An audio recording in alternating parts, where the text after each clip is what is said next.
Welcome to hungry purse official YouTube channel అండి. నేనైతే ఒకటి చెప్తానండి. 50% డాగ్స్లో, స్ట్రీట్ డాగ్స్లో వాటి లైఫ్ 50% బతుకుతాయండి. అంటే సగం జీవితమే బతుకుతాయి, మిగతా సగం జీవితం మధ్యలోనే ముగిసిపోద్దండి. అంత చిన్న జీవితాలు అట్లవి.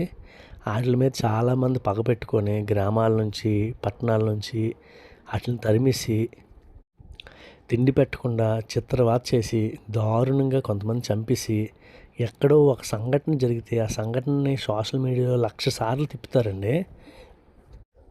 అవి హైవేల దగ్గర పారిపోతాయి. హైవేల మీద ఏముంటాయండి పాపం? హైవేల మీద మట్టి ఉంటుంది, హైవేల మీద ఎండ ఉంటుంది. ఎలా సర్వైవ్ అవుతాయి, ఎలా బతుకుతాయి పాపం? అసలు జీవితంలో కొంచెం అందరి మధ్య ఉంటే కొంచెం తిండి దొరకడమే కష్టం. అలాంటిది ఏకంగా మా దగ్గర మీరు ఉండొద్దు అని వాటిని తరిమేస్తే హైవేల మీదకి ఎక్కిపోయి ఆకలితో అలమటించిపోయి ఎంత దారుణంగా చనిపోతాయో యాక్సిడెంట్ల మీద. ఒకటి మాత్రం నిజమండి, మనం ఏం చేస్తాం మనకు అదే తిరిగి వస్తుంది, దాంట్లో తిరిగి లేదు. నిజంగా ఈ వీడియోని షేర్ చేయండి.